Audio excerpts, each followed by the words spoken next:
listening to Jump Point, broadcasting at ultra-high frequency from a sector just outside of Pandora. This is another hacked stream of the independent intergalactic news. That's right, pilots, we are your number one source of everything conflict-based and signal-related in a sector near you. I'm your host, Commander Tilk, and as always, we'll be joined by our IIN reporters, the Screaming Scotsman Lupus, Star Marshal Corky, aka the Prophet, and Ghost Rider, the All-Seeing Shadow.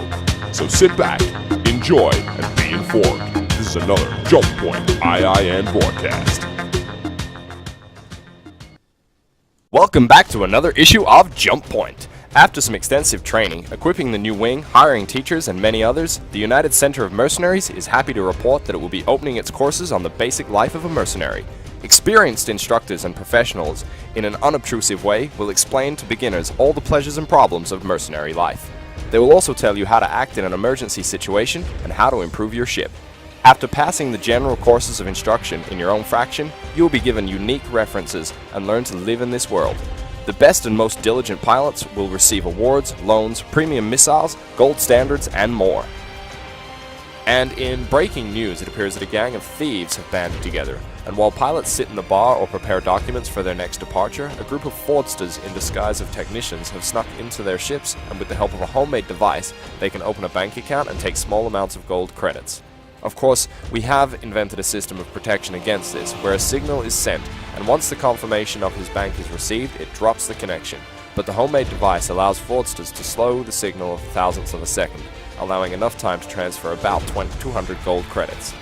However, the police say the gang has been caught around about a month ago, and all participants have received a serious punishment, and they cannot carry out such activities from prison. There is still many issues to work through, so the investigation will continue. In other news, in the depths of space, we have found some sketches of unknown origin of a generation of attack aircraft.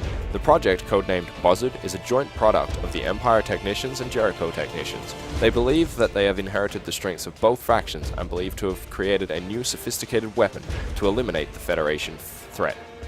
Based on the data received with the drawings we have seen, the ship of the future is a Class 6, and we expect to see more than just holographic form in the next few years. So we've managed to find some older versions of the rejected frigate, which has been posted in the IIN hard copy for you to look at. It is said that the mini version has not passed the pre-test and remains a dream engineer. And now, a quick word from our sponsors. Are you a lone wolf, rogue fighter, and sick of flying space alone? Maximize your bounty and join a corp today by visiting the corporation pages on the forums. Or if you have a corp and wish to advertise, get in contact with one of the Jump Point team members or IIN reporters to get your advert in the next issue of Jump Point. This has been another bulletin board update. Now back to the podcast. And in sector news, a group of Syndicate pilots were discovered by a small fleet of 8 transporters. According to their documents, they were flying from Earth to the capital city of Jericho. Their ships were meant to be carrying iron, but during their investigation they discovered that the holds were crammed with weapons and modules of the highest quality. Licenses are required to trade these modules within this region, which none of the pilots seem to have obtained. The investigation team detained a large batch of contraband modules, and were surprised by the lack of protection they had, the direct flight route, and the frank audacity of the Jericho pilots for such a bold move into Jericho space. A number of mercenary corporations patrolling the sector at the time were called into the Anti-Piracy Committee as witnesses in the case. The prosecutors are hoping to hold them under the Consorting with the Pirates Act. We had Federate patrols the sector of Jericho to gather more evidence, which the Anti-Piracy Committee was not able to do. We need to find out exactly how a strange Federation patrol flew away from the border into 3 sectors with smuggled Federation pilots. Heads of families of Jericho are said to be protesting the Anti-Piracy Committee on this matter. At the moment, the Federation have detained the pilots until the case can be solved. Syndicate has been released on federal ban from visiting any Imperial territories. And in culture news, we continue to gather information from pilots who have visited or know anything about the sector 1881. At the moment, we are processing all of the layouts of the maps of this sector. Assessment of the situation will continue for another couple of weeks, and the pilots who have submitted the most accurate description of the sector will be given a reward of elite weapons or a decent amount of credits for personal expenses. We thank all of the pilots who have been to this sector to get recon and information. And in sporting news, a frigate contest was held earlier this week to show off the skills of our best frigate pilots. IIN was happy to be there and worked with the newest commentators for the English viewers, El Mustachio and the Real Zero Cool. These guys are going to be around for the next few months, working with all of the latest tournaments and survivor contests that we have coming up in a sector near you. As far as the results, first place went to 606 or Bob, second place went to Drogbeast, and third place went to Finis Delaro. We will be hoping to bring you more inside information on future events and video streams. Unfortunately, this week we were having small technical difficulties getting those video streams into the IIN headquarters. So stay tuned for next week, where we hope to bring you more of the IIN sports coverage, video highlights, play of the day, play of the week, and intercorp competitions and tournaments. This has been another IIN sports update. Are you sick of picking up low-paying jobs at the bar? Flying alone and living off of scraps? Join the Steel Marauders now and be a part of the bigger fight. They are the whispers heard in space, tales told in bars, and the legends taught in schools. Bounty hunters. Hired guns, friends, family, mercenaries. Fighting for peace in the Pandora system since the first whispers of noise were noticed. They are united in their battle and hungry for answers. They are the Steel Marauders, and they keep what they kill. Sign up now, www.steelmarauders.engine, or check them out in the corporation's directory online. Join the fight. Fight to win.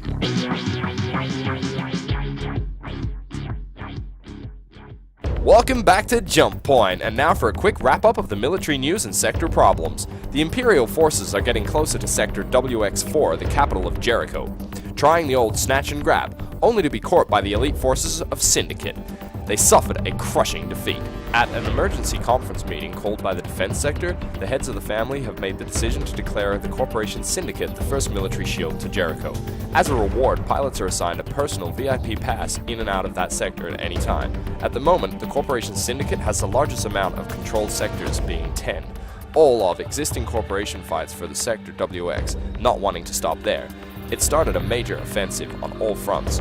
On the west direction, with significant federal support, corporations ACC and Saab in sectors WX 1, 2, and 11. And on the east, they managed to capture 5 sectors on the Empire. However, Imperial forces were cut short in the face of the corporation NASA, who were still able to defend one of their sectors. In general, the Empire switched to the Federation front, while Nasser has successfully resisted the advance from the Federation. The violent, slow progress of Jericho giving them a moment of relief. Strike forces of the Empire Nova and ESB went on the offensive, taking 38 and 48 sector and successfully defending the earlier acclaimed Imperial outpost of WX-30. See images in the IIN hard copy for more details of the map and where we currently sit. The Federation is also losing on all fronts and gradually recedes into the depths of their territories. The ratio of sectors for the Empire and Federation is at an even 25 apiece, while Jericho still sits at 13 and slowly seem to be clawing their way back. And in weather, it seems that it's been another calm and quiet week, and looks like it will remain that way for the next few weeks. However, we do expect some large solar activities at the end of next fortnight, with a large astral hailstorm being seen in sector 1165, so all pilots would probably be advised to stay clear of that area. And in some other exciting news, in the far-out gloom of deep space beyond the orbit of an unknown planet lies a mysterious zone of rocky debris left over from the birth of the sector, which until recently remained unexplored. But thankfully, to a patrol of NASA pilots, who we can say have reached out further into the belt than anyone else, it seems to be a large superlunar cafe, and to much of the pilots' delight, they produce the best honey-coated sweet rolls and mega bacon hunters baguettes that anyone has ever seen. All pilots agree it was well worth the travel, and they'll be making a trip on a regular basis. This has been another issue of the IIN hard copy and Jump Point. Stay tuned next week for some more intel and interesting facts. Don't forget to leave your feedback and let us know what you want to hear next week on Jump Point.